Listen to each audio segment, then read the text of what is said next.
नमस्कार, Ram Ram. Hindu rate of growth क्या होता है जानते हैं आप? आपसे जो अगर पूछा जाए किसी लेमैन से भारत में, एक जनसामान्य से, तो वो सोचेगा कि हिंदुओं की जो आबादी जिस गति से बढ़ रही है, जिस रफ्तार से, संभवतः उसकी बात हो रही है। लेकिन ऐसा है नहीं। हिंदू रेट ऑफ ग्रोथ जो है एक ऐसी शब्दावली है जो कि भारत के मीडिया के द्वारा, प्रबुद्ध पत्रकारों के द्वारा, एकेडेमिया, बौद्धिकों के द्वारा ये शब्दावली गढ़ी गई। भारत में जो आर्थिक विकास दर था 1947 के बाद से 1991 तक का जो कालखंड था, कांग्रेस का स्वर्ण युग, उसके लिए हिंदू रेट ऑफ ग्रोथ शब्दावली का प्रयोग किया जाता था। वह क्यों किया जाता था इस पर भी आएंगे, लेकिन सबसे पहले इस विषय पर आते हैं कि कल प्रधानमंत्री नरेंद्र मोदी ने लीडरशिप समिट में हिंदुस्तान टाइम्स के मंच से बोलते हुए इस बात का उल्लेख किया कि हिंदू रेट ऑफ ग्रोथ जो है क्यों और कब इसका प्रयोग किया जाता था। उन्होंने बहुत ही गंभीर रूप से कटाक्ष करते हुए और इस पर टिप्पणी करते हुए कहा कि यह कितना दुर्भाग्यपूर्ण है कि जब भारत 2% की विकास दर भी प्राप्त नहीं कर पा रहा था, एक समय में लंबे समय तक स्ट्रगल कर रहा था 2 से 3% की विकास दर के लिए, दशकों तक, तब भारत का एक बहुत बड़ा प्रबुद्ध वर्ग, मीडिया कर्मियों का जो वर्ग है, वो सारे अखबार के बड़े बड़े संपादक लोग और अर्थव्यवस्था के जो पुरोधा अर्थशास्त्री और बौद्धिक जगत के अन्य लोग उसे हिंदू रेट ऑफ ग्रोथ कहते थे।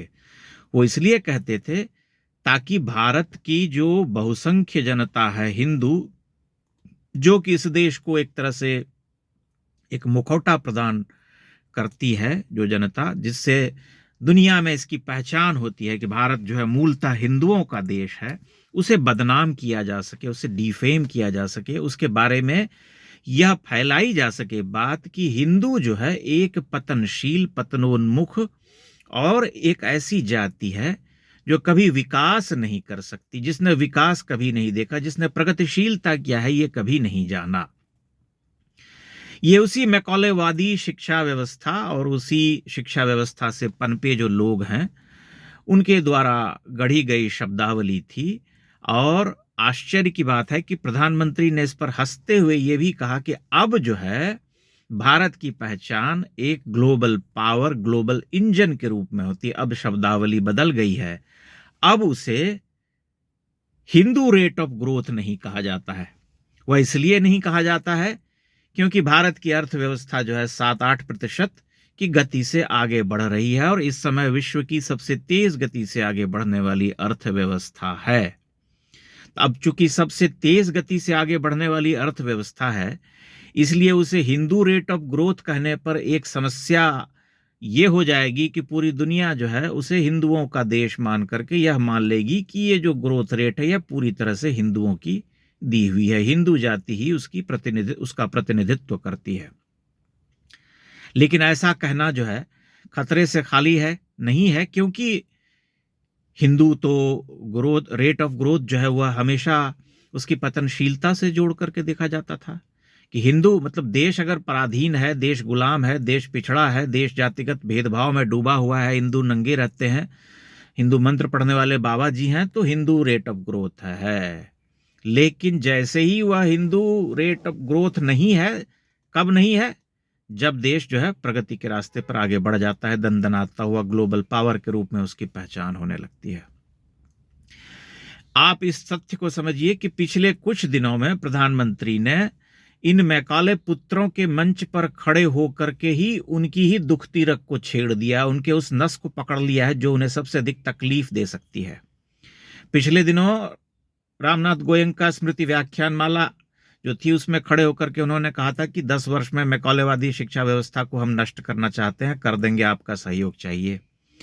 और कल जो है हिंदुस्तान टाइम्स के मंच पर खड़े होकर लीडरशिप समिट में बोलते हुए उन्होंने कहा कि हिंदू रेट ऑफ ग्रोथ जब कहा जाता था भारतीय अर्थव्यवस्था को पिछले 40-50 वर्षों के दौरान 1947 से 1991 के मध्य, तब उसे केवल इस अर्थ में समझा जा सकता है कि वो भारत की हिंदू जाति को मलिन करने की कुचेष्टा थी। चूंकि मैकॉले पुत्र जो हैं भारत में अभी विराजित हैं, बहुत बड़ी संख्या में बौद्धिक जगत पर छाए हुए हैं, और वे मानते हैं कि भारत में जो कुछ भी बुरा है, चाहे वह वर्तमान का हो, चाहे पहले का हो, चाहे इतिहास का हो, चाहे प्रागैतिहास का हो, जब भी हो, वह सब केवल हिंदू जाति के कारण है।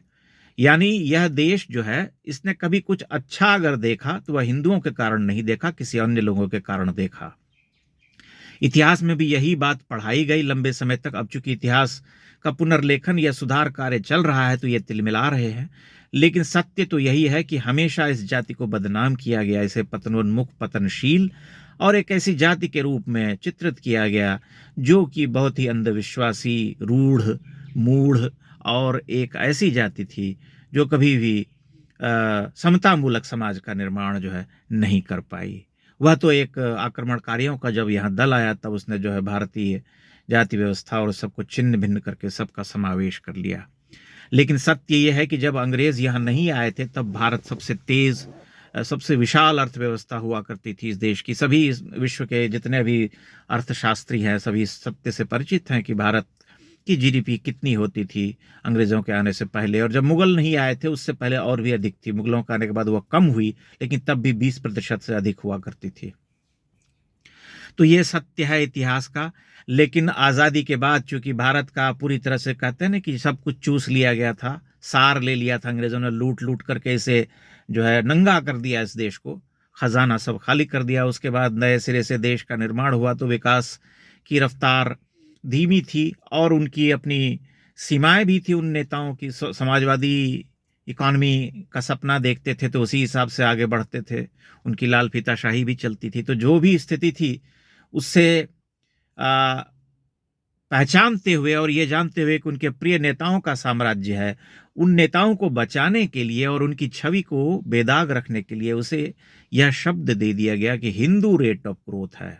वैसे भी चूंकि वे कहते थे कि हम एक्सीडेंटल हिंदू हैं, प्रधानमंत्री भारत के जो पहले प्रधानमंत्री थे और उनके बाद भी जो अन्य प्रधानमंत्री हुए उनका हिंदुओं से आज सच कोई लेना देना तो था नहीं, क्योंकि उनकी विचारधारा बड़ी अलग थी, सेक्युलर थी। इसीलिए वे संपूर्ण इतिहास का जो है उन्होंने बंटाधार कर दिया, अपने हिसाब से इतिहास लिखवाया। एक दिन पुराना जो वीडियो है मेरा उसे आप देख सकते हैं कि कैसे स्वयं जो है प्रताप भानु मेहता जैसे इंटेलेक्चुअल जो कि बहुत बड़े लिबरल हैं, वे स्वयं कह रहे हैं कि 70 के दशक में जब आपातकाल का समय था उस समय इंदिरा गांधी ने एक पैक्ट किया था वामपंथियों के साथ कि इतिहास की पुस्तकों में कुछ भी जो है आक्रमणकारियों के विरुद्ध नहीं लिखा जाएगा, सब कुछ अच्छा लिखा जाएगा कि वे आए थे इस देश को सजाने संवारने के लिए।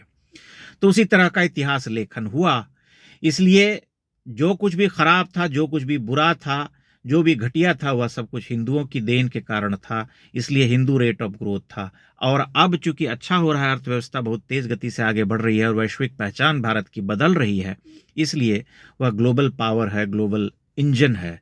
अब वह हिंदू रेट ऑफ ग्रोथ नहीं है, हो भी नहीं सकता, क्योंकि वैसा होने पर हिंदुओं की प्रशंसा होने लगी। हालांकि उसे अब रोक नहीं सकते क्योंकि वह वैश्विक जो है एक पहचान पा रही है और पूरी दुनिया जो है ये देख रही है कि भारत में जिस कम्युनिटी को हमेशा जो है पतन से जोड़ा गया या नीचे दिखाने की कुचेष्टा की गई, वह कम्युनिटी हमेशा से प्रगतिशील रही है, हमेशा विकासोन्मुख रही है और उसने हमेशा जो है समावेशी दृष्टि अपनाई है। संपूर्ण विश्व में कोई उदाहरण और नहीं मिलता।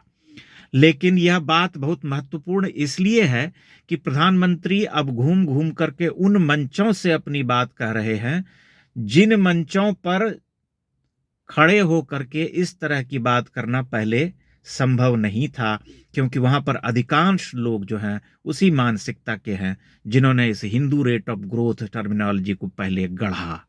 इसलिए यह बात बहुत महत्वपूर्ण है और ध्यान देने वाली है। आप इस पर स्वयं विचार करके देखिएगा। बहुत बहुत धन्यवाद।